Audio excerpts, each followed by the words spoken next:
9 people? That's just too many. What do you think this is, a baseball team? I've always had a dream since I was a child.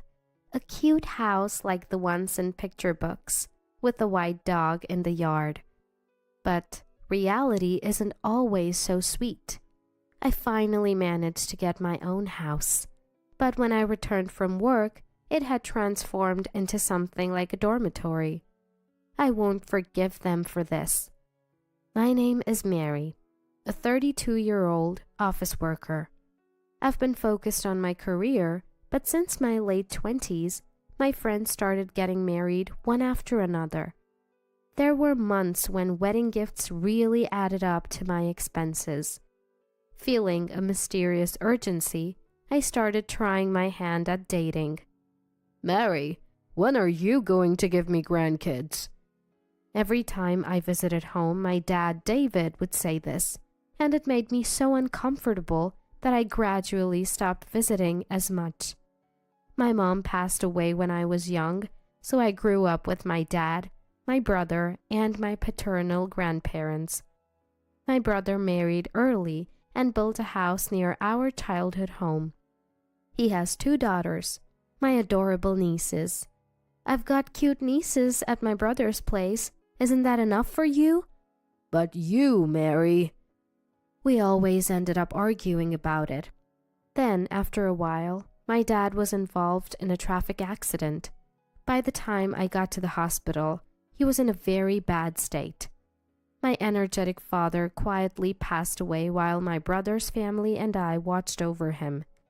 Dad, I had someone I wanted you to meet. Actually, at that time I had a boyfriend, introduced to me by a friend. He had just proposed, and we'd decided to marry. He was a bit of a show-off, but a kind man. His name was Richard. Now with both my parents gone and my brother having his own family, it's gotten lonely, hasn't it? I muttered this, stroking my cat Lucy after returning home from the funeral. Mary, you're not alone. You're going to be a part of my family. Richard, sitting next to me, gently held my hand. He came to check on me, worried about how I was doing. Let's build a happy home together. I thought I could have an ordinary happiness. Little did I know back then what would happen. Welcome! It's a bit cramped, though. I visited Richard's family home for a family meeting. Patricia, his mother, spoke plainly and was full of energy. I hesitated as I entered the room, thinking it would be just the in-laws, but it was crowded with in-laws, step-grandparents, Richard's brother Charles, and his wife Sarah, and their kids, Thomas and John. Nice to meet you. Wow, that's a lot of people. The house, built by James, Richard's father, felt somewhat run down. Honestly, it was old, but the family welcomed me warmly, easing my nerves. On the way back in the car, speaking of which, there were so many people today. Christmas or Thanksgiving must be quite an event, I said to Richard, who laughed in response. It really is cramped there. Can't believe they manage to live like that every day. Hearing this, I was genuinely surprised. Richard's family home was never really spacious. I thought it was just a temporary gathering. 8 people in that house? Wow, that's something. Richard said it was originally just the 4 of them, his in-laws and step-grandparents. But then Charles, who couldn't hold down a job, moved in one day with Sarah and their kids without asking. Charles will probably move out once he finds a stable job, Richard said with a laugh. Back then I just thought Richard's family had its challenges, nothing more. After marriage, Richard and I, along with our cat Lucy, lived a peaceful life without kids yet. Richard was fairly helpful around the house, and Lucy was fond of us. As for his family, Charles and his family were still living in that house. The walls were covered in children's scribbles, and Patricia laughed, saying she gave up on cleaning them long ago. Sarah, Charles's wife, always looked tired. She was older than Charles and close to my age, so we became friends quickly. "Hey, Sarah, hurry up!" "Mary, don't just stand there. We're out of beer." Whenever I visited, it seemed like Sarah and I were the only ones not sitting down. We were constantly busy, and I wondered if this was our fate. But the thought of Sarah doing this every day was honestly frightening. Sarah worked full-time, filling in for Charles, who hardly worked. I hesitated to ask, but finally did. "Have you ever thought about leaving him?" "I've heard that before." "Well, it's tough as it is, but we have kids, and he used to be so kind." I couldn't see any good in Charles, but I guess they had their reasons. That's what I thought. It was around this time. "How about we build our own house?" Richard suddenly suggested. I was surprised, but also happy. Actually, I've had a small dream since I was little. I'd always dreamed of living in a quaint house like those in storybooks, with a white dog in the yard. I have a white dog in the garden. I'd never told anyone, but when I shared this dream with Richard, a bit shyly, "That sounds great," he said. We spent our free days visiting model homes, choosing a housemaker, and a year later, our dream home was completed. "We've got to make sure we keep up with the mortgage," Richard said. "Absolutely," I replied with a smile. On the first weekend after moving in, Richard's family came over for a housewarming party. "Here, Joseph, hand over the gift. We're coming in." "Oh, what a lovely house!" Patricia seemed quite pleased, as if it was her own home. I smiled politely. "Look, it's a celebration." And then Joseph handed me 2 cans of beer, looking like he'd just bought them. I mean, seriously? Charles wandered around the house and, finding our bedroom, exclaimed, "Oh, this bed is super comfy!" Saying that, Charles started rolling around on the bed. The kids, following their father's lead, got excited. "Look, there's a cat!" They ran around, chasing our pet cat Lucy. Lucy is friendly, but she had never met so many people at once, so she got scared and hid in the back of the room. Poor Lucy. I glanced at Charles and Richard, who had already started a party with the in-laws. "Mary, Patricia is insisting on appetizers quickly. Can I use your kitchen? And sorry about scaring Lucy," Sarah said apologetically. Why is someone as nice as her with a guy like that? I had grown to care for Sarah like a real sister. "I'll handle it, Sarah.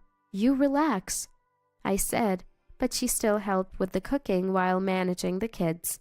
The step-grandparents were always quiet, almost like dolls, not talking much. But they said, "What a lovely home, right, James?" "Yeah, sorry for the noise," James replied, even though the loud ones were the in-laws.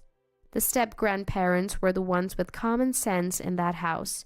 In other words, the odd ones out were the in-laws, Charles, and probably my husband Richard too. From then on, the in-laws and Charles would visit our house almost every weekend. They partied till dawn, so loud that we got complaints from neighbors and even the police once. The step-grandparents, Sarah, and the kids hadn't visited our house since the housewarming, but the in-laws didn't hesitate to put me to work. I was at my wits' end. Richard had also started showing his true colors. Once, I had a cold.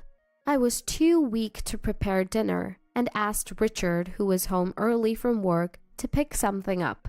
He came back with 2 hamburgers. I couldn't even think of eating them.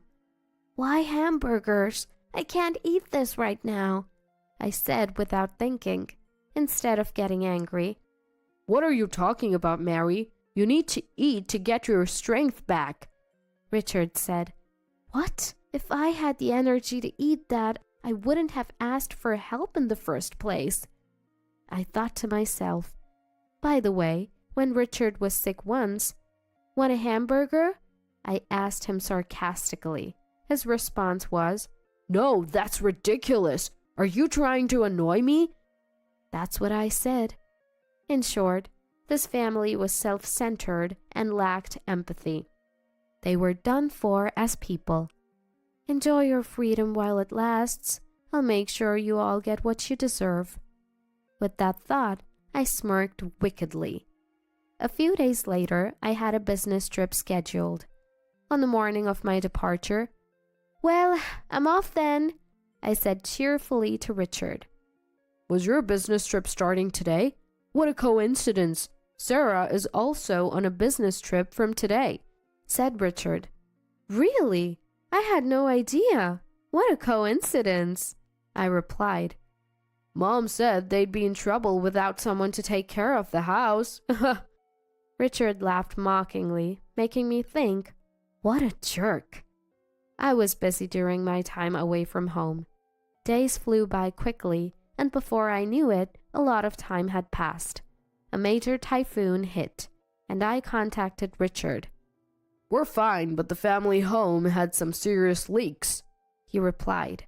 Thinking of the old family home, I felt it was understandable. The day I returned home arrived. As I walked from the nearest bus stop to my house, I heard loud, unrefined laughter echoing in the residential area. Is someone having a barbecue in their yard? The noise was that loud. This will surely attract complaints from the neighbors. Wait, what? I was shocked. The loud voices were unmistakably coming from my house. As I cautiously opened the door, I found many bags in the entrance, and the walls were covered in graffiti. Stunned, I was at a loss for words. "Hey, Mary, welcome back." A drunken Richard greeted me. Frustrated by his insensitivity, I entered the living room to find equally drunk in-laws and Charles, with Sarah making appetizers for them in the kitchen. The step-grandparents were quiet as usual, and the kids were happily drawing on the living room walls. Then there was another young woman I didn't know. Overwhelmed by everything, I felt my mind about to snap. "What is all this?" I asked Richard calmly, trying not to get emotional. Didn't I tell you? The family home had leaks because of the typhoon." I heard that part. And then? Richard's story was this. The family home had a massive leak, and the in-laws, having nowhere else to go, temporarily moved into our house. Without Sarah, who was away, the in-laws, Charles and Richard, decided, "We thought, why not live here?" Richard said proudly. What? Even with this explanation, I was baffled. To my silence, "It's fine, we're family. We have extra rooms, no problem," the in-laws added, smiling. "It's all right, Mary. The walls got a bit dirty, but it's just kid stuff," Charles said nonchalantly. And who is that woman?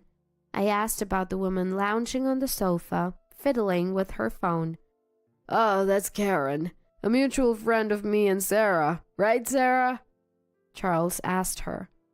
"Yeah, that's right," she answered with a smile.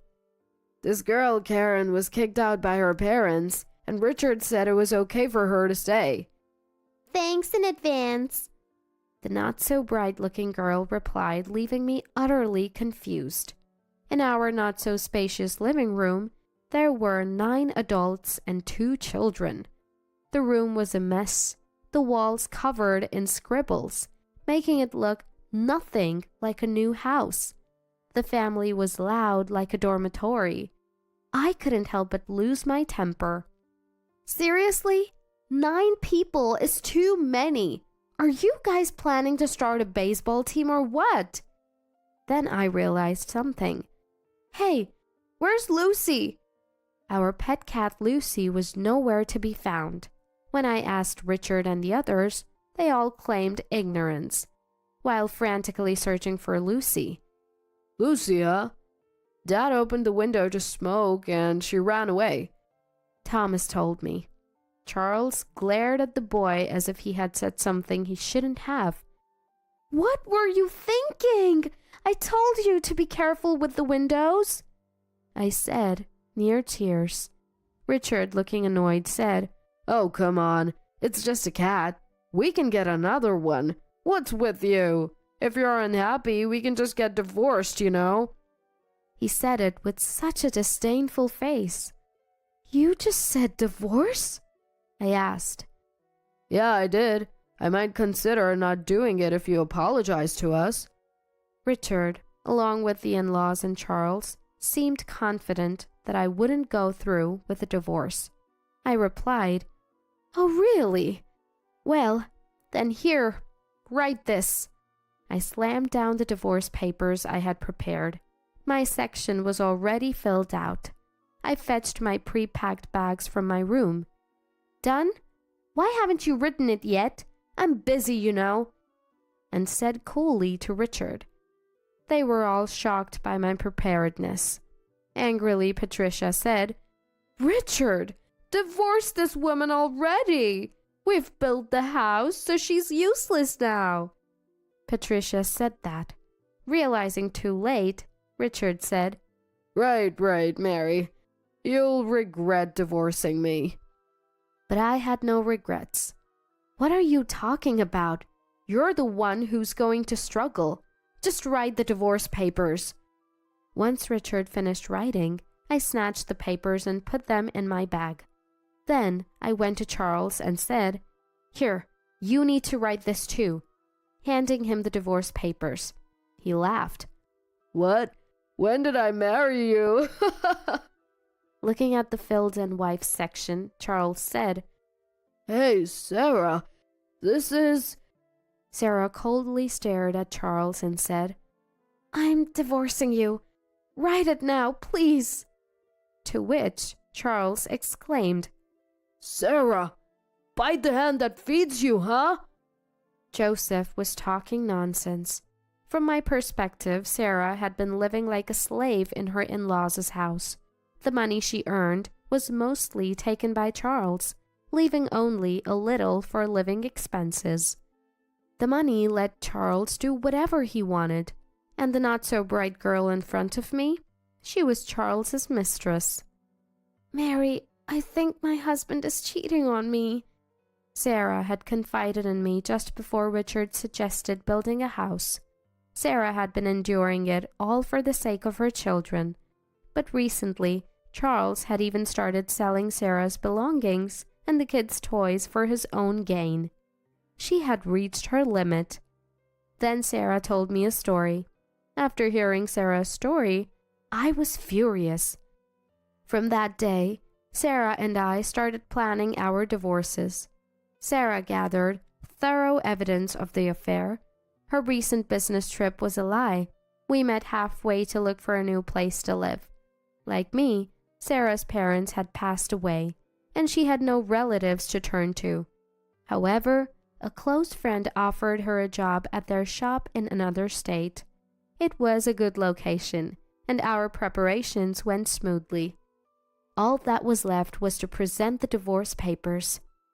I want to get some people out of that hellish house. Sarah had made up her mind and was incredibly strong. She had a strong core, but had been used by her in-laws like she was brainwashed. Thinking it would look suspicious to return together, Sarah went back first. She soon contacted me, informing me about the takeover of my house and Charles's brazen mistress moving in. All our conversations and actions until then were a performance. Knowing what was going on, I told Sarah, We're not living in that house anymore. Let the kids draw on the walls all they want. That's what I told him. Charles, thinking he could now openly live with his mistress, happily signed the divorce papers. Let's go, Sarah. James and everyone, it's time to leave. The step-grandparents stood up and followed Sarah and her children to the door. Living with people like you, I had given up on life, but Sarah opened my eyes. Do as you please now, James said, glaring at the family, and left with his great-grandchildren. The in-laws had been taking money from the step-grandparents as pensions. They were truly awful people. Well then, take care, we said as we left like a storm. You'll regret this. The family laughed as we left, but we ignored them. Months later, Richard contacted me. Oh, I forgot to block him. I could guess the content of the call, so I answered. Mary, come back! Richard sounded desperate. I barely contained my laughter. Come back? We're strangers now, I replied calmly. Let me talk. Mary, what do you mean? Why aren't you paying the mortgage? Patricia's voice came through, probably snatching the phone from Richard. What are you talking about? I have no idea. I played dumb, while Patricia sounded frustrated. Apparently, the house's mortgage had already fallen behind last month. When I pressed Richard, he claimed I hadn't been paying the mortgage. What an inconvenience. While I remained silent, Patricia kept talking like a machine gun. First of all, this house, you guys had a combined income of $75,000, right? We could have built a better house. We built this as a new home, but it's not what we expected. Originally, they had planned to take over the house. Sarah had informed me of their discussions. Yes, that's true. But with Richard's $30,000 salary, the bank wouldn't lend us more. If we had taken a joint mortgage, maybe we could have gotten a better house. Hearing this, Richard, you lied! I could hear Richard and Patricia arguing on the phone. I ignored them, ended the call, and finally blocked his number. Richard had a pretentious personality. Richard always wanted to impress others, especially outside his family. When he suggested building a house, I already had divorce in mind. I told him, a friend's husband got a mortgage on his own. How cool is that? I heard these stories like a spell. Richard, wanting to show off, opted for a solo mortgage. I had to hold back my laughter. He probably didn't tell his family because he was afraid of them knowing the truth. But I didn't care. The house was built to Richard's taste. I had no attachment to it anymore. Richard hadn't cheated, but there were no alimony or penalties in our divorce. So, to spite him, I left him with the mortgage debt as my revenge. Let him suffer. And I was able to rescue Sarah, whom I cared for like a sister, from that house. That was my main goal. Later, they couldn't pay the mortgage and the new house was repossessed. But it was a mess inside, with scribbles everywhere, and walls yellowed by cigarette smoke from Charles and his mistress. It didn't look like a recently built house. Richard had to rent a cheap apartment and Joseph and Patricia ended up moving in with him. They'll probably never leave him alone, like parasites. I don't care, they're strangers to me now. The only good thing about my former in-laws was that the children weren't affected. Otherwise, they were the worst. Sarah, as Charles's ex-wife, successfully claimed alimony through a lawyer.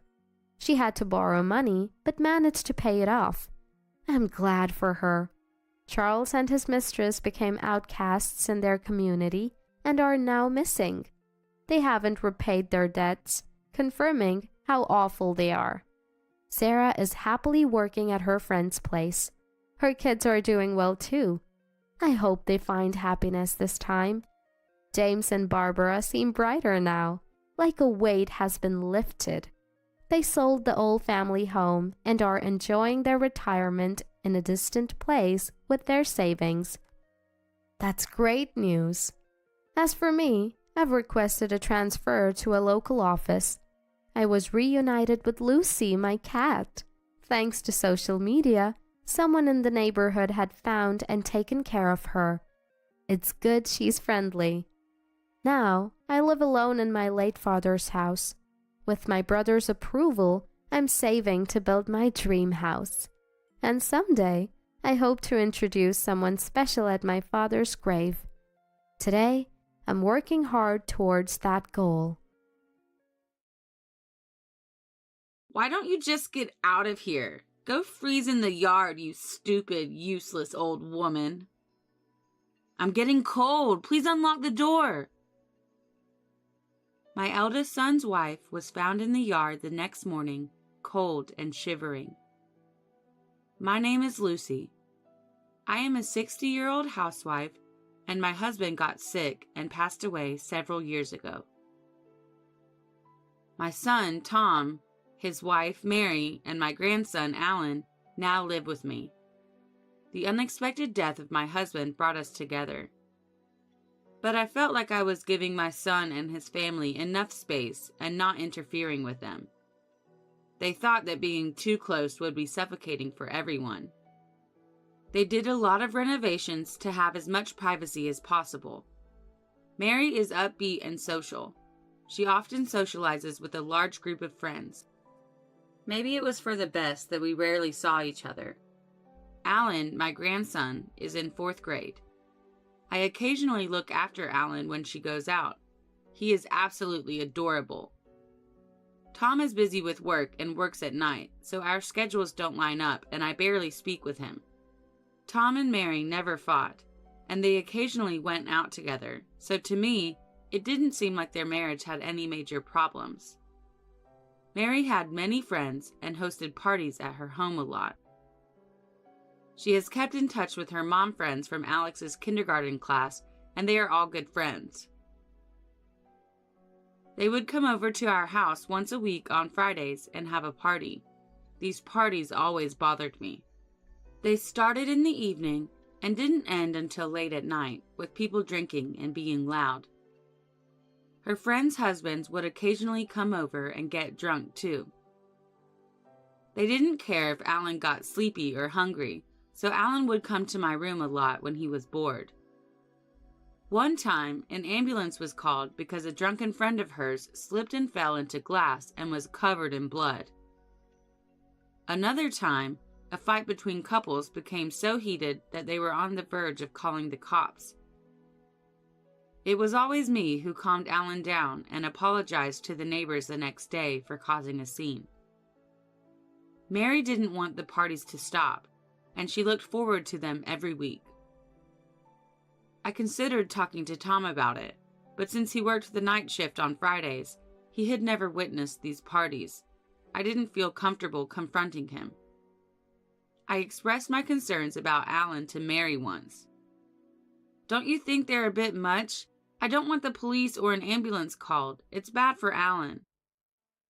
"I'll look out for Alan on Fridays, so why don't you all go to a restaurant outside and drink responsibly?" "I'm not allowed to unwind? Living together stresses me out more than you know. Wouldn't you feel the same if you were in my shoes? Plus, going out to drink costs more money than doing it at home. I can't tell them they can't come here. You don't know how I feel." She was furious and refused to speak to anyone. Then there was one Friday. Alan was drowsy when he got home from school. He said he felt tired. I took his temperature, and he had a 100-degree fever. "Of all days, it's Friday. Everyone will be here soon, so why don't you go to your room and sleep so you don't bother us?" "Why don't you just cancel just for today?" I held back what I really wanted to say. "Then I'll watch Alan today. Is that all right, Mary?" But she refused, probably because she knew I was annoyed. "It's all right," she said. "I don't need you to be worried. We're not that loud. Why is it always the mom's fault when a kid gets sick?" I didn't mean to imply that it was her fault, but I had no choice but to say something. "If you start feeling bad, come to my room," I told Alan. I have some TV shows we can watch tonight. I'm planning to stay up late. Thanks, Grandma, he replied. I'll be all right. I felt a little better, but it was still a significant day. I could hear them all being very loud from my room. I heard a faint knock on my door. I was worried about Alan. I rushed to open the door, and Alan was standing there. He said, "Can I spend the night with you?" He cried, "I can't sleep because my head hurts. Even when I cover my ears, it's so loud." I rushed him into the room and handed him a drink, which he drank in one gulp, most likely because he was thirsty. His hands felt hot, so I took his temperature, which had risen to 102. For the first time in a long time, I was fuming, but I resisted because taking care of Alan was more important than telling Mary off. Alan still had a fever the next morning and still looked sick as ever. "Alan looks sick, so I think we should take him to the hospital this morning," I told her, because most hospitals only see patients in the morning on Saturdays. I told her, but she couldn't get out of bed, probably because she had been drinking late the night before. "Oh, don't worry. It'll get better soon. You'll be fine, right?" Mary said. "Alan?" She spoke in a sleepy tone, not even looking up from her bed. Alan responded, but he was clearly not fine. Alan has had asthma since he was a child, so he is prone to asthma attacks when he is sick. As I stood there watching him, fearful that he would have another attack, he started to wheeze, just as I had predicted. "Mary, I think Alan is having an asthma attack. Where is his medicine?" I asked, but Mary was sleeping through it and wouldn't say anything. "All right, I'm going to take him to the emergency room, okay?" I told her this several times before I took Alan to the hospital. I was able to get him back for inhalation and medication. I was so relieved to see Alan feeling better. When Mary woke up that evening, she exploded. "Don't be selfish. He didn't need to go to the hospital. How much did going to the emergency room cost you? I can't believe it. I tried to talk to you many times, but you drank too much and couldn't wake up. Can't you just stop drinking when Alan is sick? He was in a lot of pain. Fever is common in kids, and it's already gone away, so it wasn't a big deal. Asthma flare-ups are also common. Don't be a jerk and spoil him just because he's your grandson." I thought I should tell Tom about it, so I did, but he said, "But Alan is fine, right?" He said, "Don't worry about a kid's cold. Mary is under a lot of stress about the living situation, so please be patient with her. I need you to take a step back because you live together." Message received. I couldn't say anything back when he talked about the stress of living together. Tom was hurt at work one day at the end of the year. He needed surgery and spent the week in a hospital. Tom spent the holidays and the end of the year there. "I'm thinking of spending this New Year's holiday at my parents' house for the first time in a while," Mary said one day. In the past, our family's New Year's holidays were spent cleaning up, eating our favorite comfort food, and dining out with my eldest daughter, Emily, and her family, who live in the same city. I heard Mary and her parents were estranged, so I wondered what had suddenly happened, but if she could get refreshed at her parents' house, that's great for me. Spending time with his loving relatives would make Alan happy. "That's great. You're going to bring Alan, aren't you? I bet your parents are excited." "I'll bring him. While I'm there, could you check on Tom?" "Of course." Other than visiting Tom, I'll be alone for New Year's this year. "If you're going to spend the holidays alone, why don't you come to our house this year?" Emily responded. So I decided I would. Mary and I were both supposed to leave the house on New Year's Eve. I was sweating as I cleaned the house that day. Maybe it was because I was getting older, but cleaning felt like a chore I'd been putting off for a long time. Mary was gone for the morning because she needed to go shopping, so I ended up doing as much of the cleaning as I could on my own. When Mary got back from shopping, she started fidgeting with her watch. "Lucy, what time do you plan to leave?" she asked. "Aren't you done yet?" When should I leave?" I don't have an exact time in mind. I'm not sure I'll finish now that I've done so much more. What about you? What time do you plan to leave? If you leave first, I'll double check that all the doors are locked and everything. No, we don't have a specific time in mind, so we'll be fine. Mary, who seemed annoyed for some reason, pushed me outside as I was taking a break from cleaning the front door since my back was hurting. She also threw my stuff outside as if to throw it at me, and she said, "Oh my God, how long are you going to keep cleaning, you slowpoke? Go freeze in the yard, you useless old woman." I was sweating profusely from all the cleaning and was dressed in thin clothes. So when I was thrown out into the yard, I was cold and chilly. It was snowing outside. "Mary, let me in. I haven't changed my clothes. I'm freezing." "You shouldn't be so slow. Why don't you just leave?" My coat had been thrown out with my luggage, so I put it over my sweaty t-shirt for the time being. I couldn't get into the house because both the front door and the kitchen door were locked. I called Mary's name for a while, but she didn't respond, so I gave up. I decided to take a train to Emily's house because there was nothing else to do. I made it there. "What's wrong? Why are you in such thin clothes?" Emily asked, surprised to see me. "Get inside. You'll catch a cold. Have you seen Bob?" "He was worried about you because it was snowing, so he headed to pick you up. He said he texted you." Only then did I realize I'd left my phone at home. Emily's son, Bob, is a college student. I felt bad for him because he'd driven all the way there to pick me up and we missed each other. Emily texted Bob and told him that I came by train. Then Bob told us something shocking. "I called you several times, but you never returned my calls. Then I heard a ringtone coming from inside the house. I assumed you were sick, so I went inside on my own. The front door was unlocked for some reason. I found your phone in the living room and figured you weren't there, but then I heard noises coming from upstairs. I went up because I thought maybe it was a robber. It makes sense that Bob would think it's a robber since the door was unlocked. Then I noticed Mary and an unknown man hugging in the bedroom." "What?" "Mary headed to her parents' home with Alan." I was taken aback and froze for a minute. They jumped off the balcony into the yard, wrapped in a comforter. So I dashed after them and looked around the yard, but I couldn't find them. They escaped." "You let them escape?" "I don't think they got hurt because of the bushes and the snow on the ground. I locked the second floor door and was about to leave when I heard a noise from the next room and saw Alan. Alan was small enough to hide behind Bob. "Sorry, my mom told me not to leave my room until after the new year." Alan was sitting in his room, surrounded by a bunch of sweets, bread, and juice. "I brought Alan here because I thought he'd have more fun and be more comfortable here. I made sure to lock the front door. The key is under the flower pot. I'm glad nothing has changed since I was a kid." "You did a good job of shutting the door.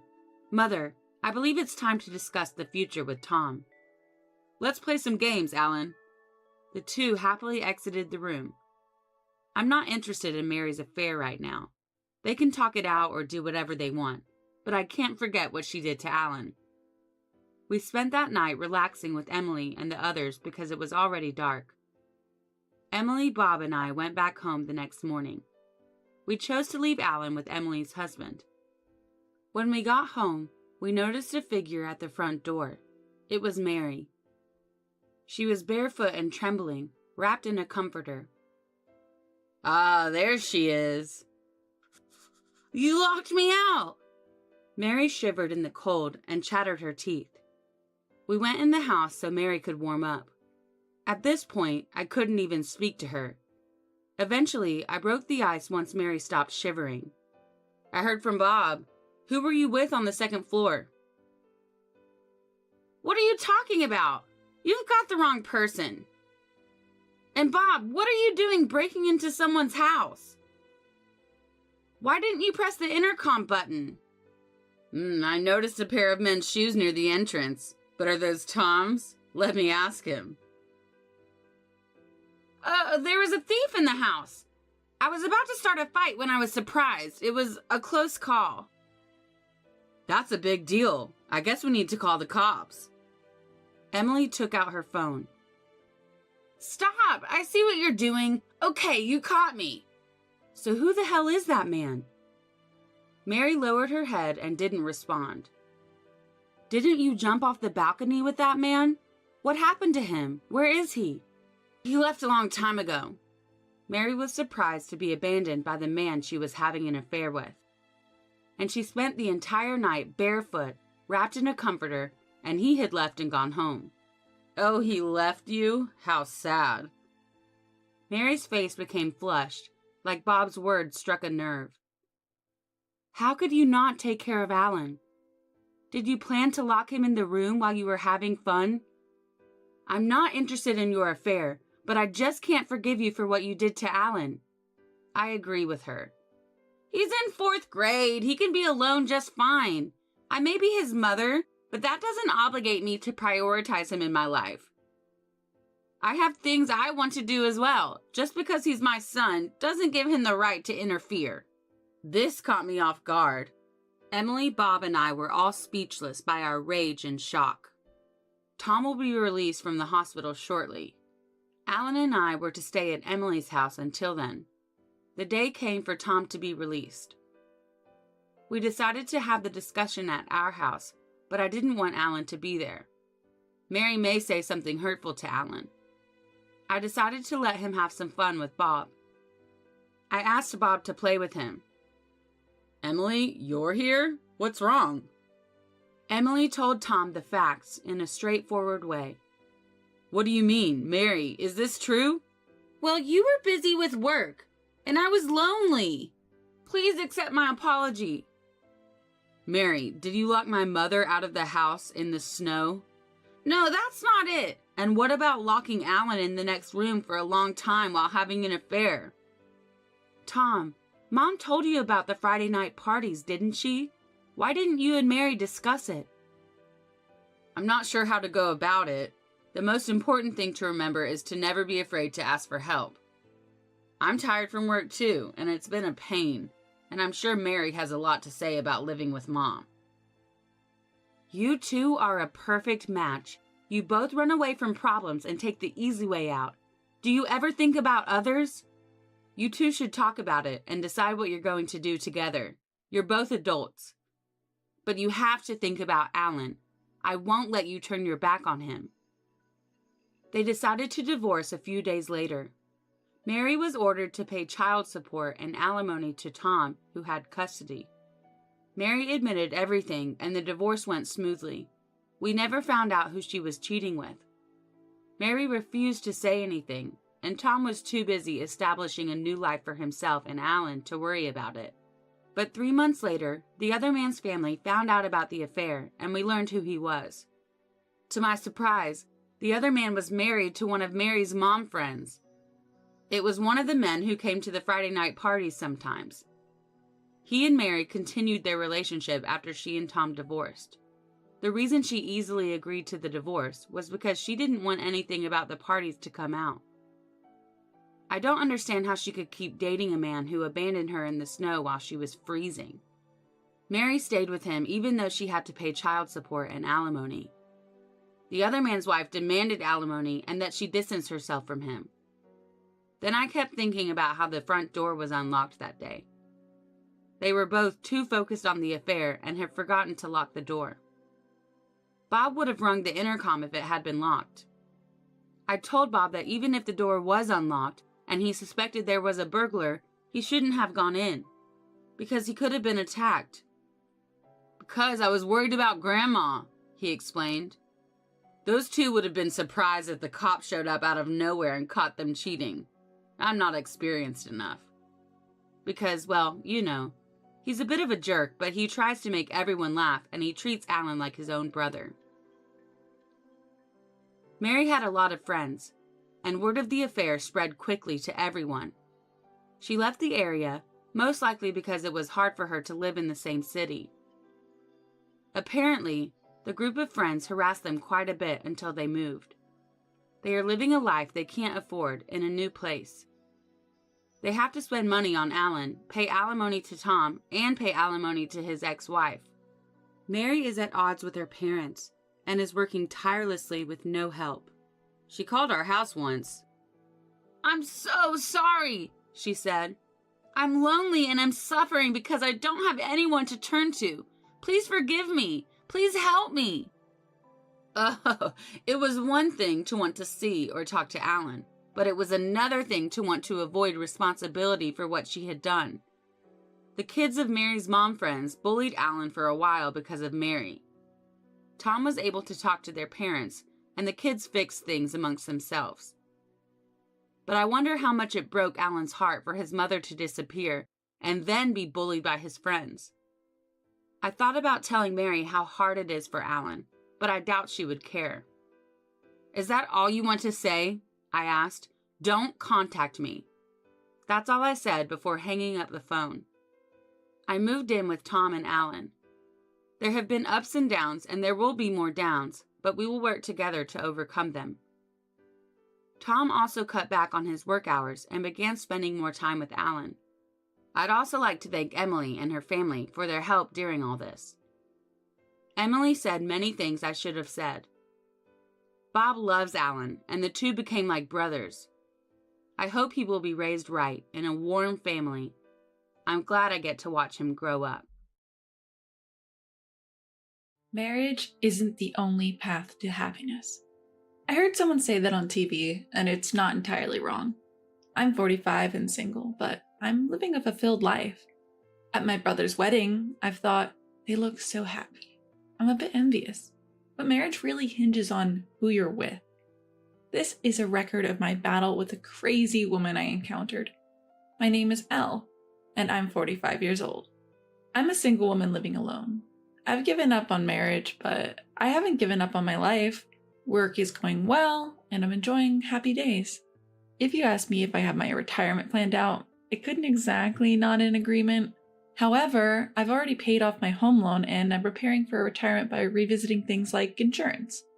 I have a father and mother and a younger brother, Stephen, who's 10 years younger. My parents are living even after 70 and my brother is happily married. He and his wife had their first child 3 years ago and their second last fall. My parents, who used to nag me about marriage and children, stopped since they now see their grandchildren thanks to my brother's family. My parents and brother seem happy, and I can enjoy my remaining years alone in peace. That life doesn't sound too bad, I thought casually. The only problem was my brother's wife, Liliana. Liliana is the same age as my brother, 10 years younger than me. Nonetheless, she always comes at me with unbelievable attitudes. When they had their first child, I gave them a baby gift. Instead of thanking me, Liliana disdainfully said, Elle, just so you know, don't think that giving a gift now means you're set for the future. That's just ridiculous. What do you mean? I responded, puzzled by Liliana's words. She snorts and continues. Don't play dumb, Elle. You're single, so you plan to rely on our child in the future, right? I'll say it now. I didn't give birth for your sake. So I definitely don't want to be responsible for your old age care. Wait, what? I just gave a birth celebration gift, right? Even though I never mentioned anything about wanting to be taken care of in old age, why do I have to hear something like this? I couldn't understand why she was so angry or how this conversation turned to my old age. When I reported this to my brother, he called his wife and arranged a proper discussion. Liliana, Elle just gave a birth celebration gift, right? So why did you say something like that? My brother questioned her and she made a terrifying face and responded, What? Stephen, what are you talking about? Elle wants to depend on our child in old age. That's why she gave us so much money, right? No, I just gave a little more because my cute brother had a child. Listening silently to their conversation, my brother scolded her. Stop it! Elle didn't say anything like that. She just gave us a birth celebration gift as an aunt because we had a child. That's all. What are you talking about, Stephen? Are you on Elle's side? She glared at me angrily and shouted, Hey! It's Elle's fault. I got yelled at by Stephen. Huh? Me? I was surprised to be suddenly blamed. Liliana, like Stephen said, I just gave the birth celebration gift with genuine congratulations. Don't lie. I know what you're thinking. Anyway, I'm not thinking what you think, Liliana. I plan to live on my own and it's okay. You say that. When our child grows up, you'll trick them into taking care of you, right? So, I'm not thinking of relying on my nephew. Liliana continued to scream and shout until she was satisfied. There was no point in talking anymore. I decided to leave her response to my brother and went home. A few days later, Liliana called to apologize. She seemed more subdued, possibly scolded by my brother. Elle, I'm sorry about the other day. I was a little oversensitive. Just after giving birth, I said something rude and I'm sorry. I don't have experience with childbirth, but it seems that women just after giving birth might see everyone as an enemy and overreact. I told her, it's okay. You must have been tired, Liliana, and decided to forgive her for now. I only see my brother's family during the New Year's holiday or at family events. But as an aunt, I want to do something, so I sent presents or gift cards for birthdays and Christmas. However, when their second child was born last fall and I gave another birth celebration gift, Liliana became wild again. Hey, Elle, you understand that both of them are my children, right? What do you mean? Don't think of adopting one of them. Don't even think of something so unreasonable. Adopt? I never intended. Don't think you can have your way by giving a birth celebration gift. I will never give these children to you. Just like when the first child was born, not even a thank you. In fact, she talked as if I was bribing her children. Of course, my brother stepped in again. Hey, Liliana, are you still saying that stuff? She yelled, shut up, at my brother who was defending me. Stephen is too trusting. I'm the one who gave birth to them, and they're getting lured by money. What if she says, give me one of them someday? It'll be a problem, won't it? Come on, Elle would never do that. Just be quiet already. I hurried home, seeing my brother and his wife starting to argue. It had become silly to make any more excuses. Although Liliana called me again to apologize a few days later, I was in no mood to forgive her.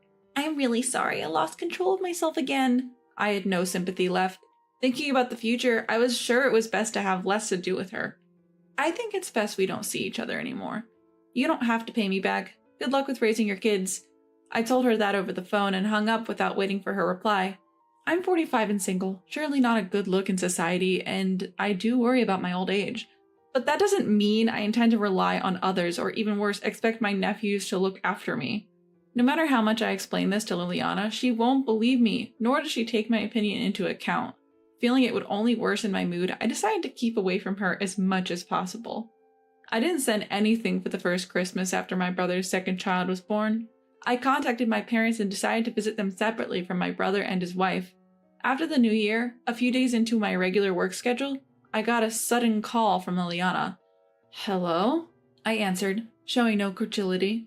Liliana, with a complacent tone, said, Oh, Elle, long time no see. You didn't come home for the New Year's holiday, so I thought you might have died alone or something. Happy New Year, Liliana. Thanks for your concern. I'm perfectly fine, don't worry. Since Liliana started the new year with a snide comment, I responded accordingly, but she didn't back down. Elle, I'm married to your brother, so I'm family to you too.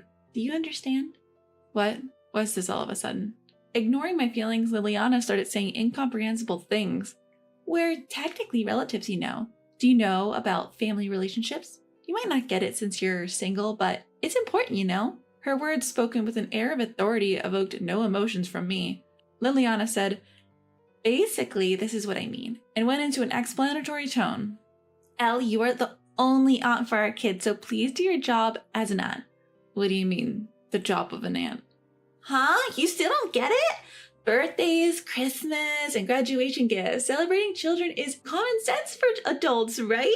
So you just want material things and money. Sorry, but as you know, I'm single. I have to think about my future and can't afford to waste money. What are you talking about? Spending money on family isn't a waste, is it? Huh? Ignoring the tension in the room, she continued. Oh, by the way, your nephew's birthday is coming up. You've thought of a present for him, haven't you? Didn't you listen to me? I said I can't afford to waste money. But spending money on your adorable nephew isn't a waste. Oh, you're his only aunt. Please don't be so childish. You're single, so saving for retirement doesn't really matter now, does it? In that moment, something inside me snapped. I can't take any more. When I gave a gift for the birth, she bit my head off, and if I don't give one, she complains. All this time, she's trampled on my kindness, and now she expects me to be an aunt? I won't be taken for a fool. She's self-centered to the extreme. Fury reaching its peak, I calmly told her, "All right, I understand. I'll get the present." At my words, she cheerfully exclaimed, "That's the L I know! My kids are going out, so I'll need various things from you." "Sure, every time I give a gift, I'll remind you to take care of my retirement." "Huh?" Her voice tightened in an instant. Without any concern, I continued, "Oh, or would you prefer I'll give you whatever you want if you become my child?" No. Or maybe I should drill into their heads, if you want presents, you must take care of me." Even she raised her voice, saying, "Don't be ridiculous. What are you talking about? You told me you wouldn't rely on my children, didn't you?" Did I know? But since I have to provide for them, I should ask for something in return, right? Enough. You should naturally give things to them as an aunt. Don't think of relying on my children. Panting, she snapped at me, and I snapped back twice as hard. If you don't want to be relied upon, then don't rely on me. Do you even realize how contradictory you're being? What? If I give a gift, you say don't rely on my children for your old age. But if I don't, you say you have no common sense. Your common sense is absurd to everyone else. How dare you say that at your age and still single? So what? I raised my voice over the phone. Marriage isn't just about doing it. It's about who you do it with. Marrying a woman like you, poor Stephen. What did you say? Stephen truly loves me. He just lost his mind for a moment. I should have advised Stephen properly before he married. How rude. To be frank, a child raised by an unreasonable woman like you would be far less well-adjusted than one raised by a sensible person like me. What do you, who has never had children, know about this? If you want to preach so arrogantly, brag about it after raising your child to be a responsible taxpayer. I will never associate with you again. If you want to leech off someone, do it to someone else.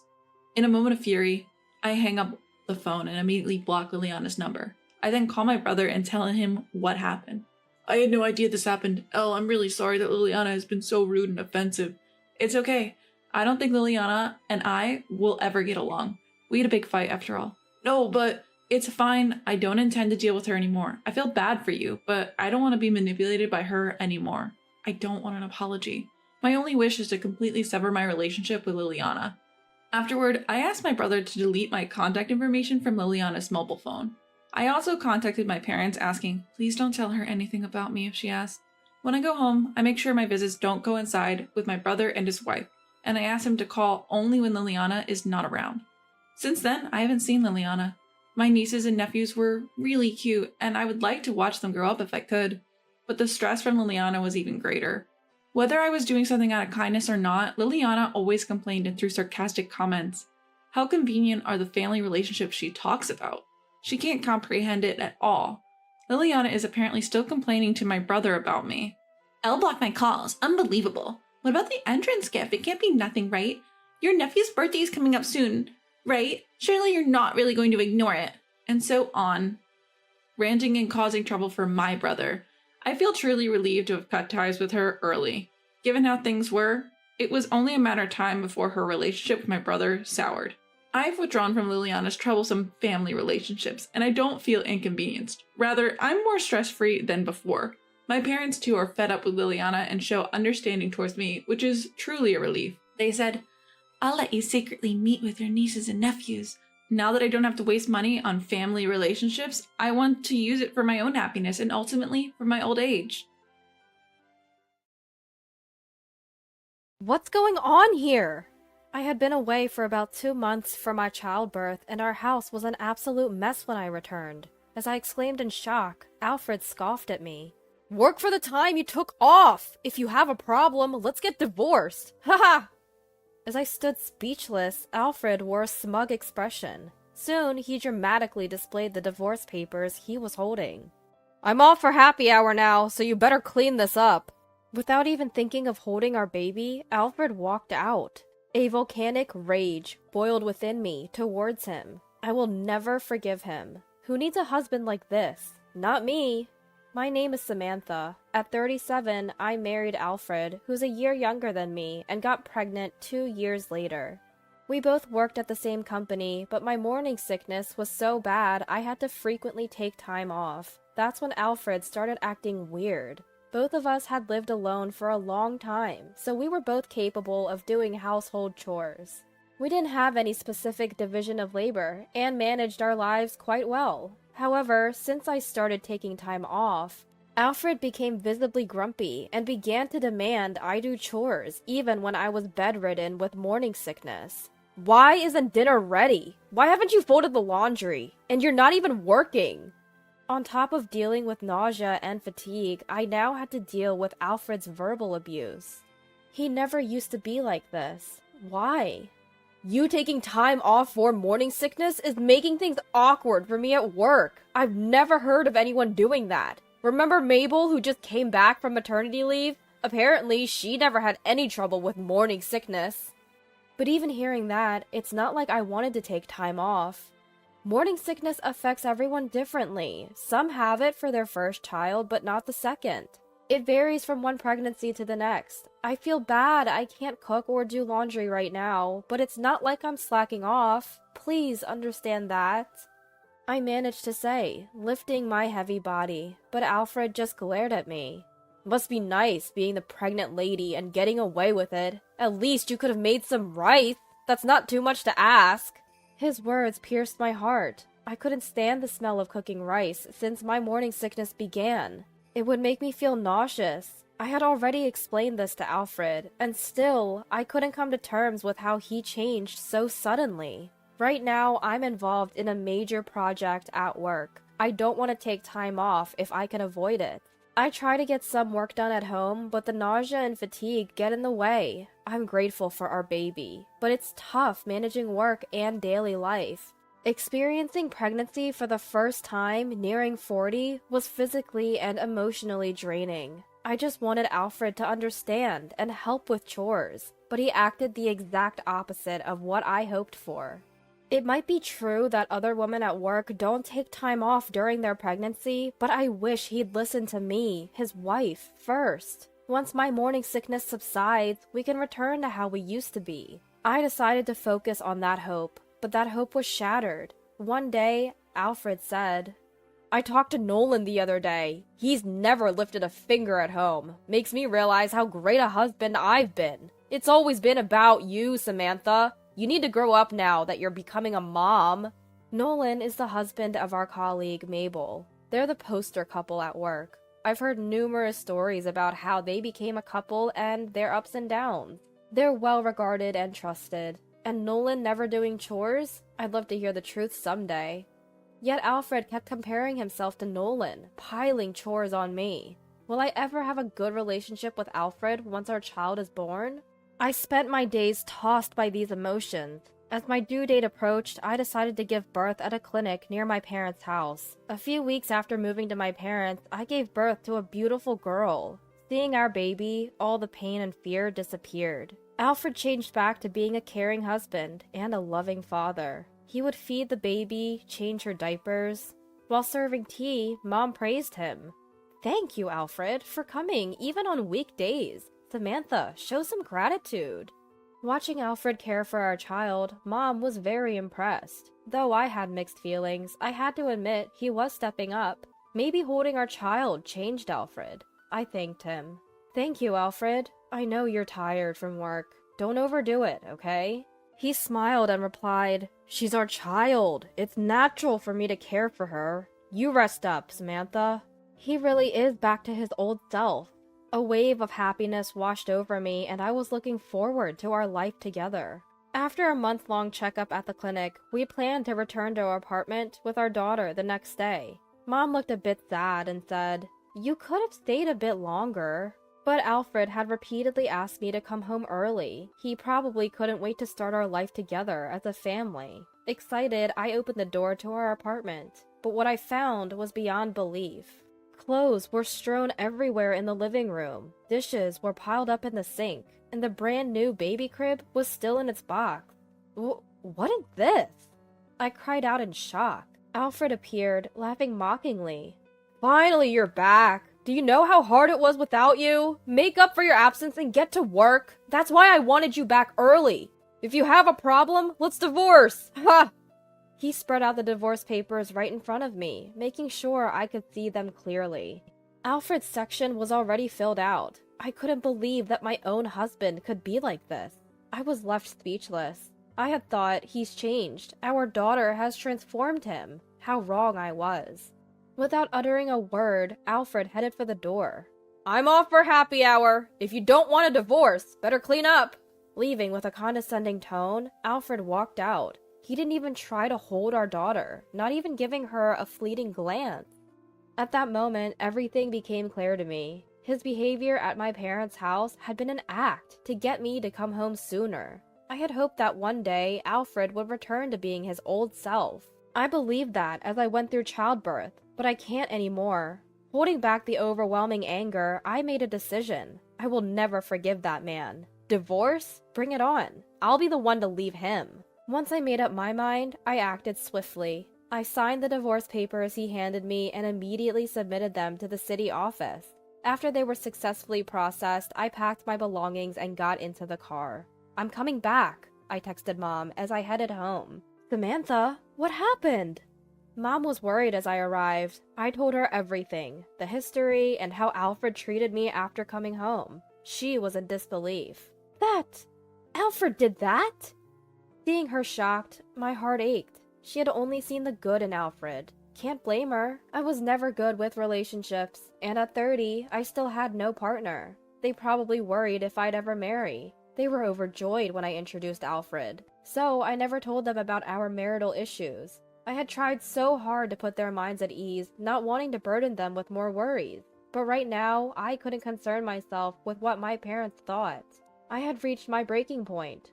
I'm sorry, Mom, but I can't raise our child with a man like that. I've already filed the divorce papers. What? So suddenly? Don't you think it's too soon? Maybe you should think it over after calming down? Upon hearing the word divorce, Mom was visibly shaken. She was strongly opposed to the idea, but my determination remained steadfast. I didn't want to upset Mom, but I needed her to understand my decision. Then my typically quiet dad spoke up, looking stern. Listen, Stella, Samantha isn't a child anymore. She's a grown woman and a mother. If she's made up her mind, we should support her decision. I knew it couldn't have been easy for him. The deep furrows in his brow said it all, but he chose to respect my decision, and gratitude welled up in me. Hearing Dad's words, Mom went silent for a bit. After an awkward pause, she nodded.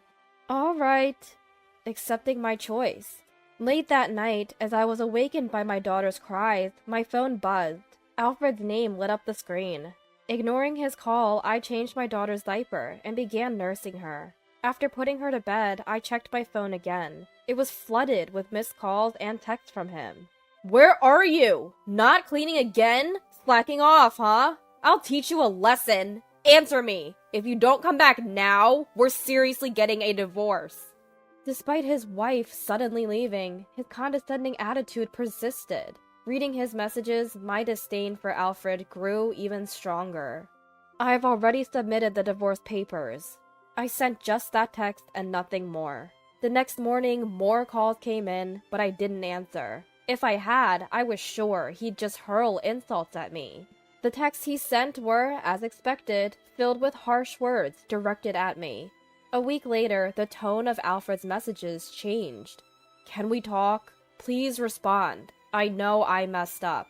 His once fierce words now seemed deflated. No doubt something happened at work.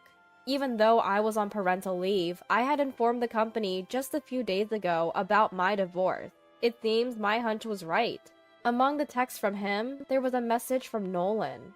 I'm sorry my messages may have led Alfred astray, especially during such a challenging time for you.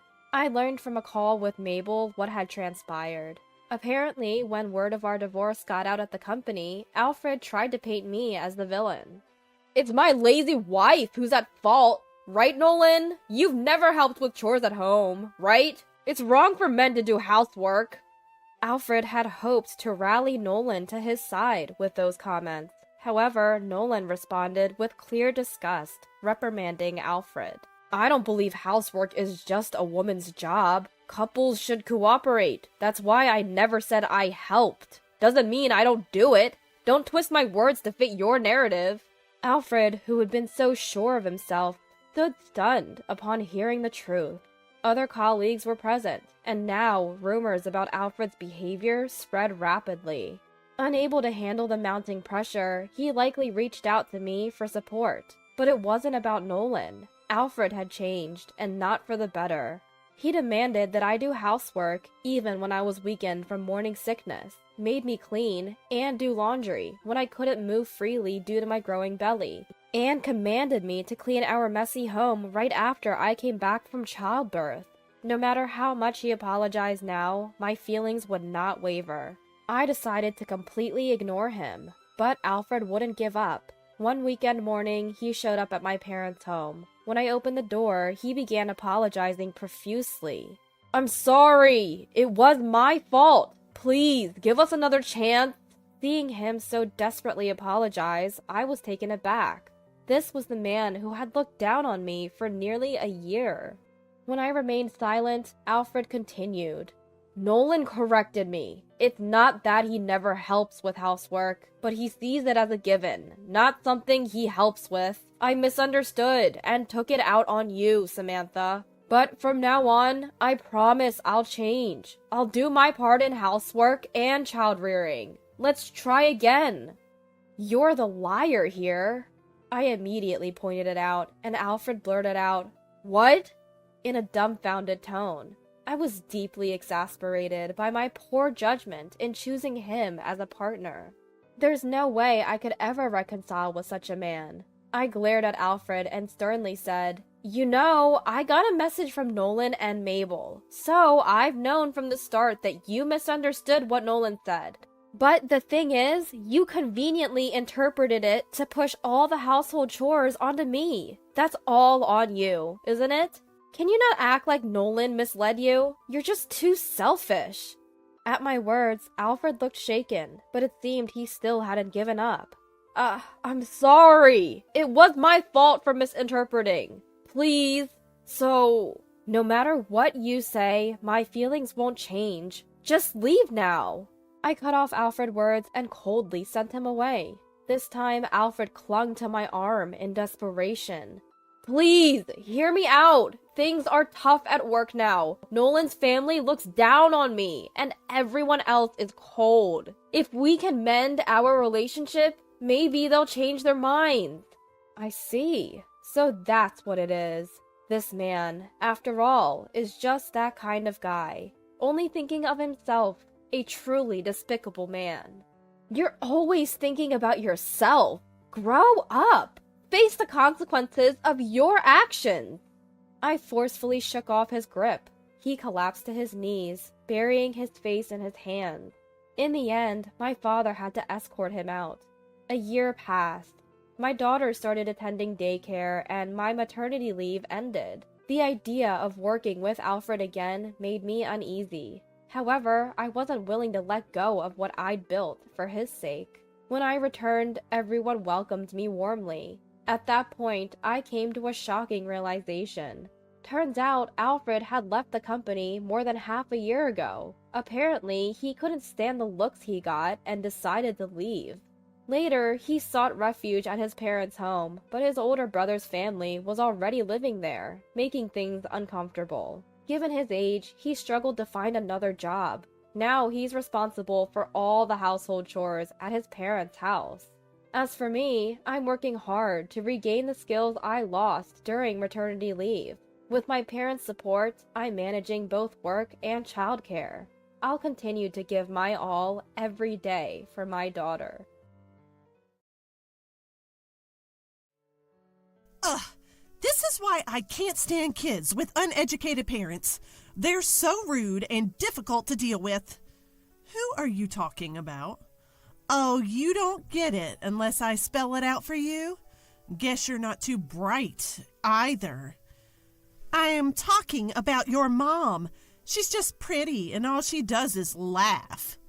That's not true. Poor you, raised by someone so foolish. You can't choose your parents. My name is Emily. I was lovingly raised by my reserved dad, Joseph, and my mom, Anna, who is always kind with a beautiful smile. Dad was often away for work, but I remember having lots of fun with him on his days off. Mom was always there for me, a calming and warm presence in my life. Every day spent with Mom was a comforting experience, a sanctuary for me. I love both my parents very much, and they love me too. Even someone as mild-mannered as me might get genuinely angry if someone disparaged my parents. I had a dream about marriage. Marrying the person I love, combining two warm homes into one. How happy would that be? I'd always fantasize about it. Some might say it's nothing but a pipe dream. But I had that much confidence in my family. Richard, my current husband, respected my feelings. We met while working a part-time job. He was attending a prestigious university while I was just a high school student going to an ordinary school. We were casual friends at first, but gradually grew closer.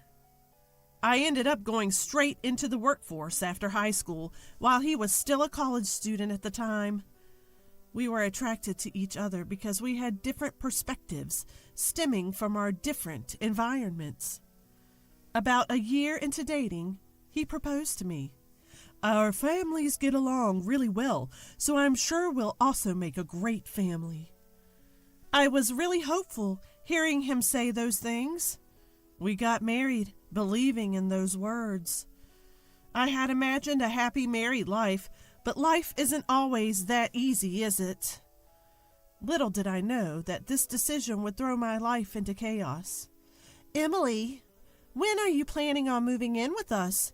Make up your mind, please. What? Move in together?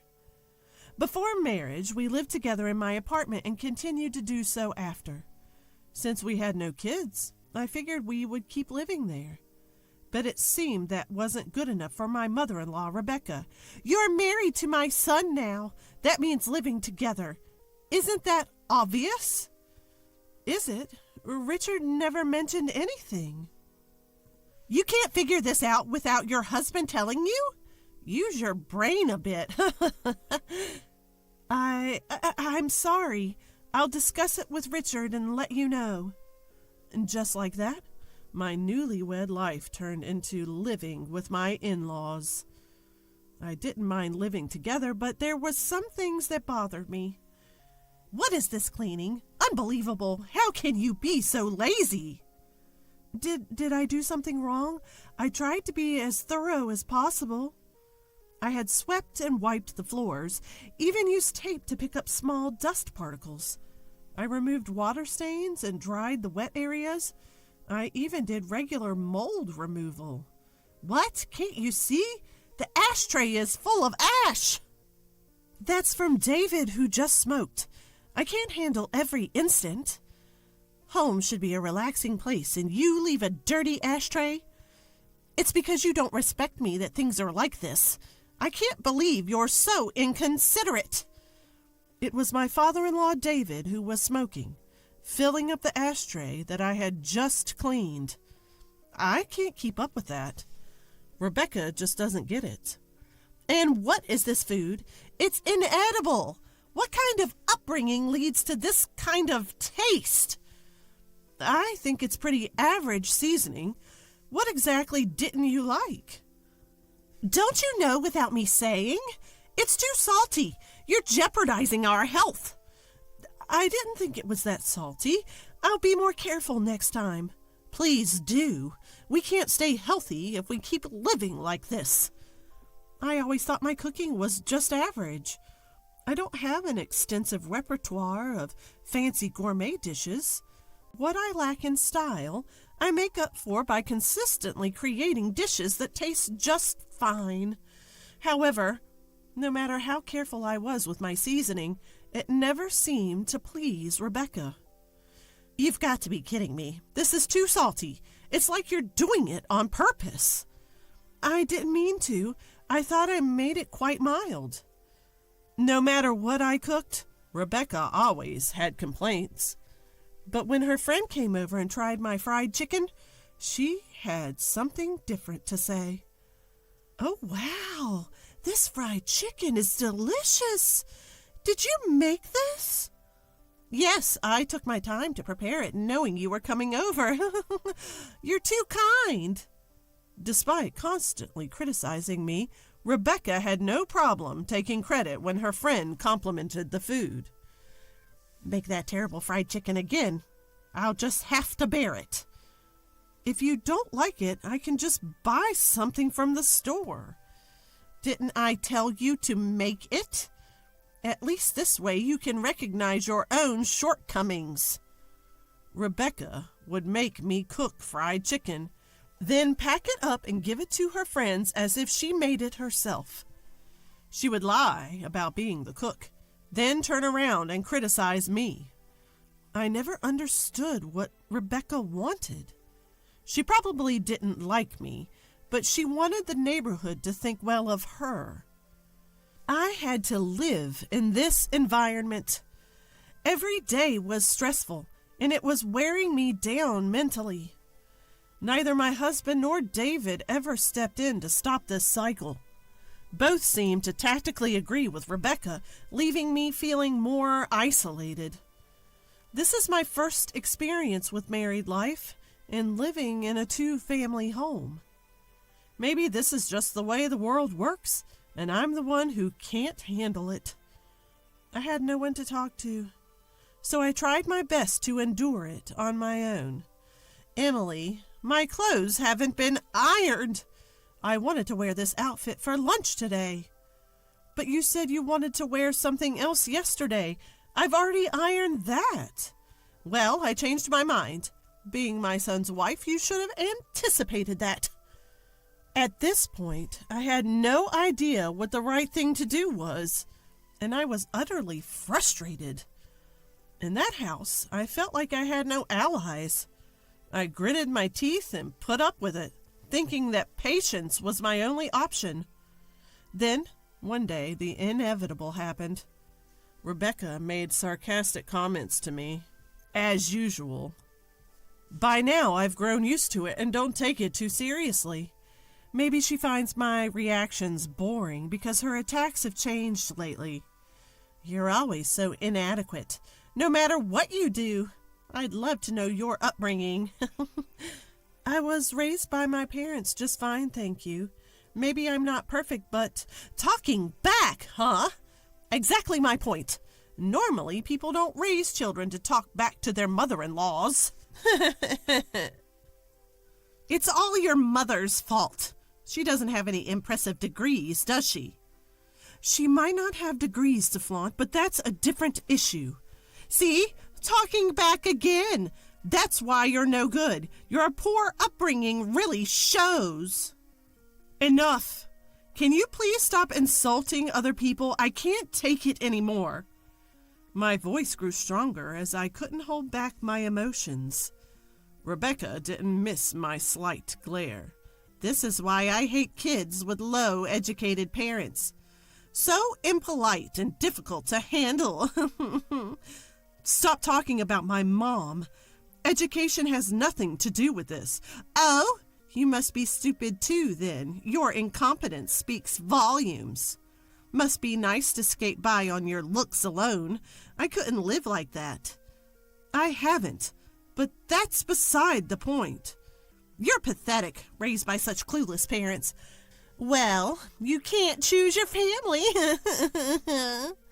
She continued to insult my mom, and I had reached my breaking point. "If you continue like this, I have my own thoughts too. I never intended to live with you in the first place." "What? We took you in, didn't we? We're housing someone as incompetent as you. You should be grateful because we felt sorry for you since you couldn't receive a proper education." Rebecca sneered as she taunted me. "Enough is enough.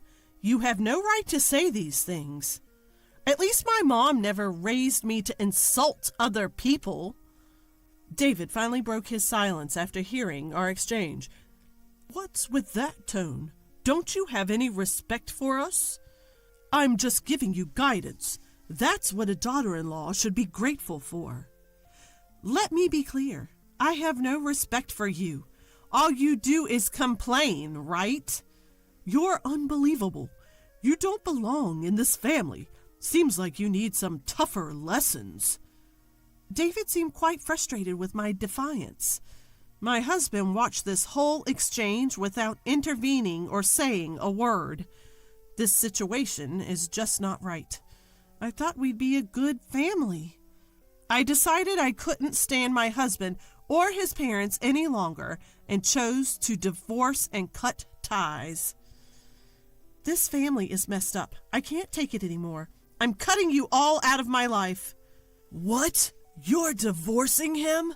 You've got guts. Leave right now.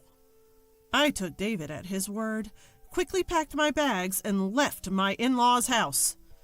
I tried to calm myself down, but I couldn't anymore. When I rushed back to my parents' house with my bags, they greeted me with shock. After sharing what happened, they silently hugged me and patted my back. You did well. You didn't do anything wrong, and thank you for standing up for yourself. My mom comforted me in a gentle voice. Dad, quiet as ever, seemed to be contemplating something. After a while, he started to speak. I have a plan. Emily, take some time off. Leave the rest to me. I was surprised because Dad never says things like this, but his serious expression made me believe him. Since I didn't think things would work out with my in-laws, I drafted divorce papers and sent them as I had declared. I don't know what my husband thought, but there was no rebuttal from him. All done. Goodbye. That was the only message I received. I shed no tears over the abrupt ending. Then the situation took a sudden turn. As soon as our divorce was finalized, Dad sprang into action. Hey, what's going on? I have nothing to do with this. Out of nowhere, I got a call from Richard. What's this about? Stop calling me all of a sudden. We're done, remember? A project I was spearheading just got abruptly canceled. They said they couldn't do business with someone as untrustworthy as me because I hurt Emily. Upon hearing more, I find out that the new project Richard was responsible for got canceled. The reason? Apparently his dishonesty toward me, and the hurt he caused me was to blame. I couldn't see how these dots were connected. As I'm on the phone with Richard, Dad steps in and takes over the call. Is this Richard? I'm the one who canceled the deal. I don't think you're someone I can do reputable business with. What? Why are you involved, Joseph? This has nothing to do with you. You don't have the right to call me Joseph anymore. You didn't know that I was the client, did you? What? Joseph, you own that company? Turns out the company Richard was dealing with was actually Dad's company. Dad knew Richard was involved and tried to distance himself as much as possible. But after this incident, he reviewed the work and found it to be pretty sloppy. You're just dumping your work on your subordinates, just like you ignored Emily. That's not true. I heard from my staff that progress isn't being made. It's not realistic to continue business just for the sake of it. Plus, your family even insulted Anna. Treating my precious family with such cruelty is reckless. That's a misunderstanding. Even after the divorce, your mom kept sending snide remarks to Emily. That's concrete proof. This has nothing to do with me. It's what my mom did. How can you mix this up with business? You're not even competent at your job. Plus, you submitted the divorce papers without any hesitation, didn't you? You never protected Emily from the snide remarks your mom made, did you? Dad calmly corners Richard with these points. I might have considered working together if your only issue was incompetence. But I've lost all trust in you and your family. I don't care what your company thinks of me. I won't do business with you. This is unfair. Personal matters are affecting a fair business deal. If you have complaints, go through the company. From now on, I will only communicate with a company representative." With that, Dad hung up the phone. Continuing from where we left off, things took a turn for Richard and his family. Richard's project got officially scrapped. Though he tried to protest the decision, the company reprimanded him for his laziness. Not only did this put a stop to his career progression, but news of his irresponsible behavior spread. The end result? He was transferred to a remote location. Even though he was in sales, he found himself doing nothing but manual labor at a small rural office.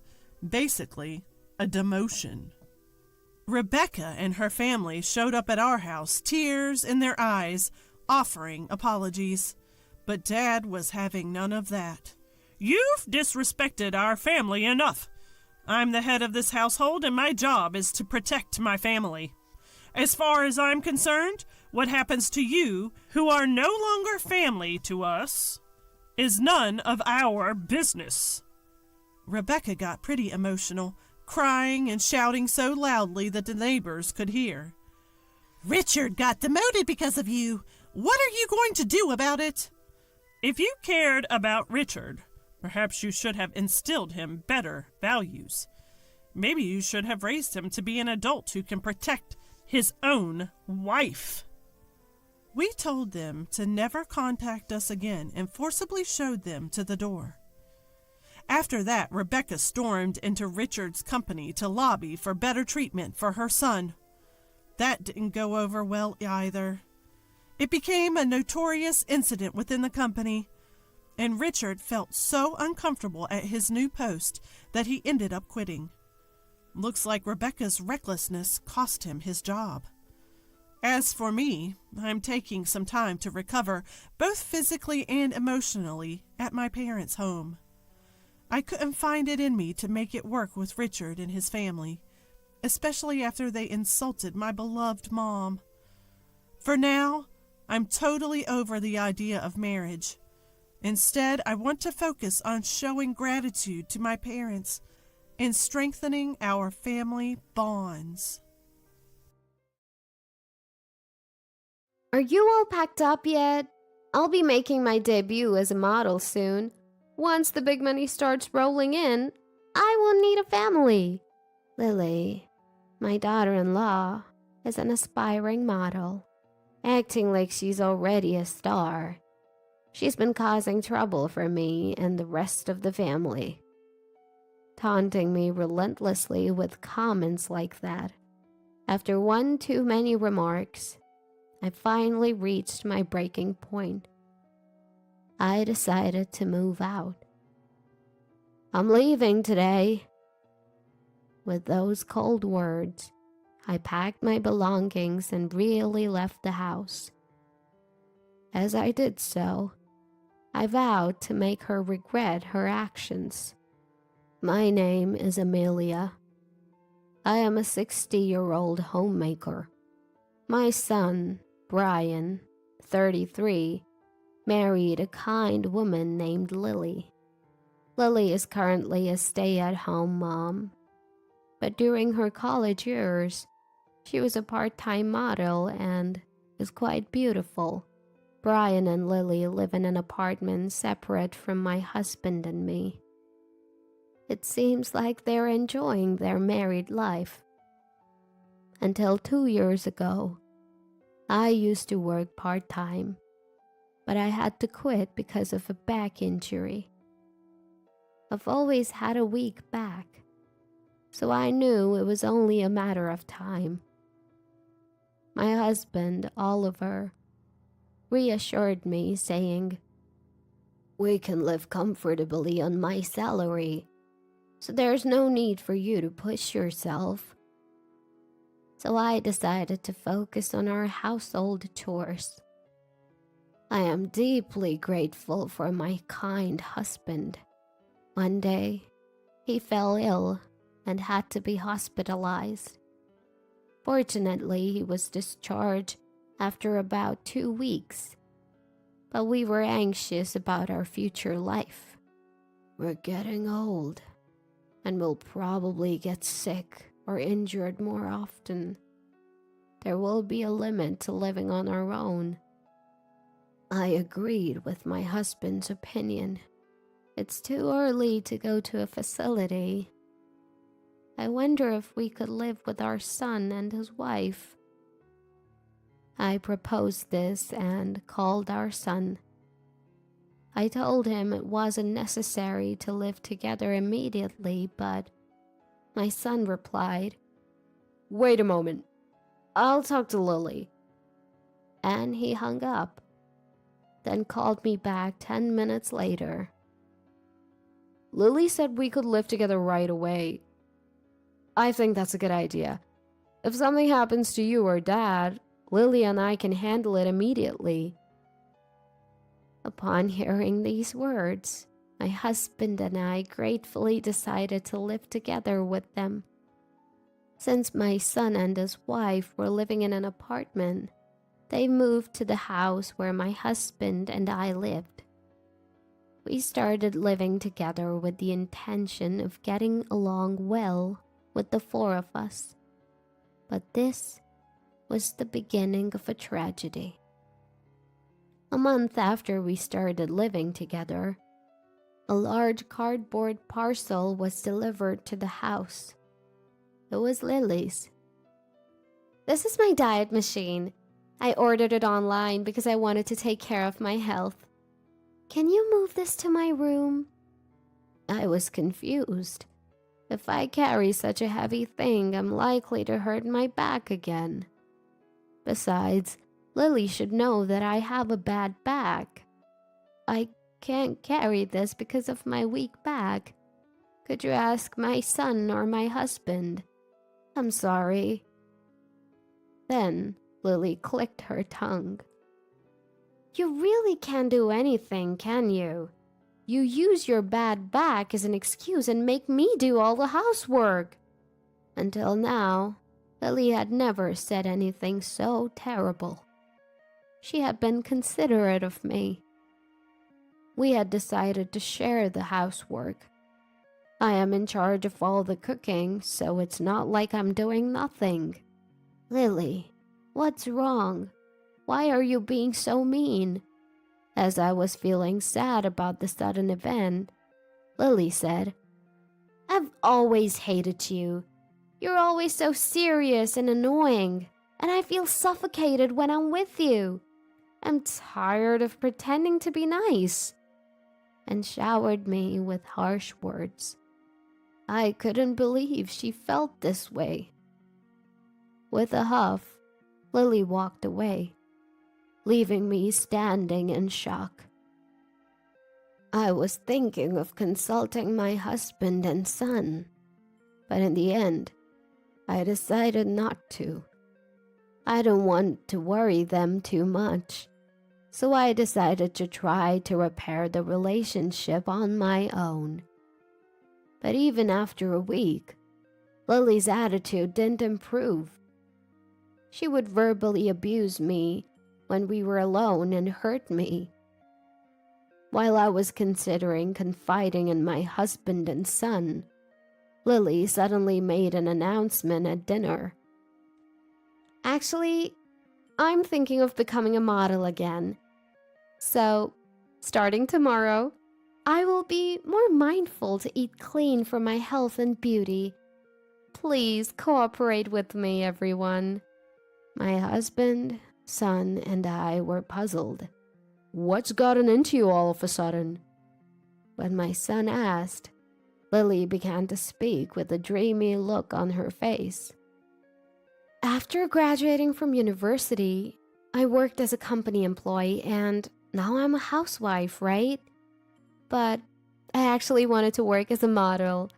My parents were strongly opposed to it, saying it's not such a sweet world, so I reluctantly got a job. I thought this life was acceptable. However, every time I see celebrities of my age, my dream of becoming a model grows and I can't stop it. I just want to give it a shot. According to Lily, it seems you can be a model even in your 30s. We allowed her to do so if she really wanted to. However, from the next day, Lily began to complain about the food I cooked. She would come into the kitchen and complain. What? Today's dinner is hamburger? Please fix something more healthy with vegetables in them. But there's salad and vegetable soup. So I think our dinner's well balanced, and it's not good for your body to only eat vegetables. Even when I said this, Lily wouldn't listen. On top of that, she even started telling my husband and son not to eat high-calorie snacks. It's hard to go on a diet when someone's eating sweets in front of you. Please cooperate for the sake of my future as a model. That was her argument. Moreover, under the pretext of caring for her beauty, she started buying extremely expensive cosmetics and supplements. She began going out frequently, saying she was going to the gym, and so she stopped doing housework properly. I'm going to be a supermodel someday. I'm different from commoners like you. She kept making such pretentious statements, troubling not only me, but also my husband and son. Lily was spending so much that it was straining our finances. So the three of us even held a family meeting to plan some countermeasures.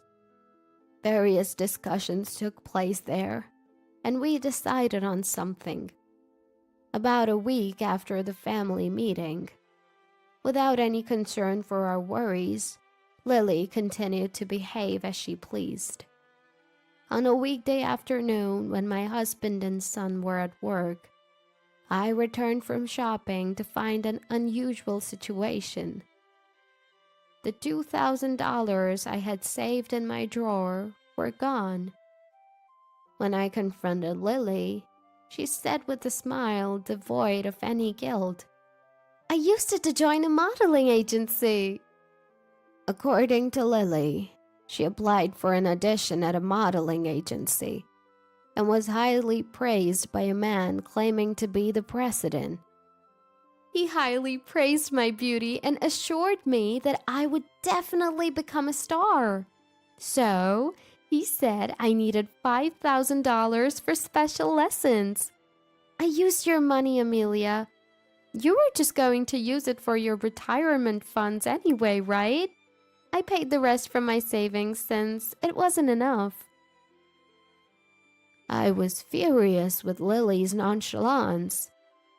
The truth is, I wasn't saving that money for myself, but she didn't know that. It's just too terrible to use someone else's money without permission. Lily continued to rudely dismiss my concerns. If you're unhappy, you can leave. I can't get any more money from you, Amelia. You're an ATM to me, and I have no more use for you. ATM. Lily did indeed say that. So you've been thinking of me like that? Yes. Please start prepping to move out. Even after that, Lily kept nagging, saying, Have you finished preparing to move out? I'm about to make my debut as a model soon. I don't need a family because I'm going to be making a lot of money. I couldn't stand listening to it any longer, so I decided to leave for a while. I'll leave today, I coldly stated, then packed my things and left the house. As I left, I resolved to make her regret this. I checked into a cheap business hotel for the night. In the evening, when their work would have wound down, I phoned my husband and son and told them everything that had happened that day. Both were speechless at Lily's audacity, and they agreed to punish her. My son told me a shocking truth, and I asked my husband to inform Lily about it. I have to work overtime today, but I'll tell her as soon as I get home. I'll make sure she apologizes to you, my husband promised. I had all the information I needed to get back at her. Now, all I had to do was get on my plan. The next morning, I received a call on my phone. It was from Lily. I'm sorry. I've been terrible all this time. I also apologize for the money from the drawer, she kept repeating.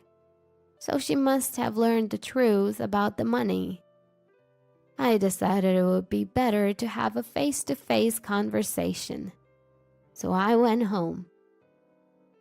When I returned, Lily had a swollen, tear-streaked face. I'm so sorry, Amelia. When I heard that the money in the drawer was for me. Yes, that money was for my son and his wife. They don't have any children yet, but they have talked about wanting to have them someday. Once upon a time, when the thought of having children came about, I had been saving a little at a time for their upbringing.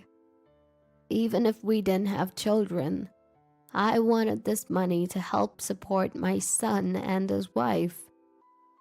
I had intended to talk about it with my son and his wife one day, but Lily used it without knowing my intentions. Lily, I thought of you as a part of our family, because you're important to us. I didn't want you to struggle financially, and that's why I saved. But I must say, my affection for you has long since cooled, I said, glaring at Lily. Her many problematic behaviors had trampled over my affection for her. At a family meeting, I reported all the verbal abuses she made towards us. And yesterday, after my husband came home from work, he explained to Lily how the money had been intended to be used. Since it was already late, he told her to apologize first thing in the morning. Lily, regretting her actions, apologized numerous times. But I was not in a mood to forgive. Her wrongdoings didn't stop there. Brian, have you seen the results of the investigation? I asked my son. He shook his head. Not yet. I was thinking we would confront her all at once when you got home. Then my son brought out some photographs from his room and showed them to Lily. Hey, look at this. What the hell is this? He demanded. The photographs showed Lily clinging to a dashing man. Lily's face instantly turned pale. That's not it. He's the president of the modeling agency I just joined. There's nothing suspicious about our relationship, she denied desperately. But it clearly seemed like an affair. Ever since you started going out frequently, we thought something was off. We decided to hire a detective when we held a family meeting. We can't live with a woman who treats my mother so poorly and cheats on me. I'm going to divorce you. We're also going to ask for damages through a lawyer. If you have a problem with that, we're willing to take it to court. Lily, bombarded with my son's harsh words, slumped in defeat. Even my usually calm husband was furious and scolded Lily. My wife and Brian, they loved you seriously as a part of our family, and yet you frivolously stole my wife's money and even cheated on my son. I can't fathom what you were thinking. I can't think of you as a part of this family anymore. I was also filled with anger towards Lily. To think that you would hurt not just me, but my son as well. I've tolerated your terrible behaviors till now, but this is the end. You're definitely going to pay for this. My son handed her the divorce papers to fill out. I'll submit this to the city office. We're now complete strangers. Don't ever come asking for help, he declared. I'm sorry.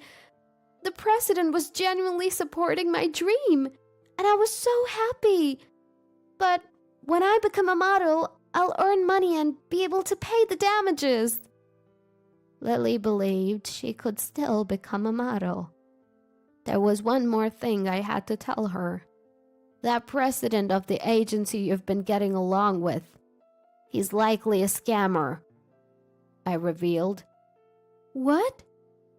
Lily widened her eyes in shock. That's a lie.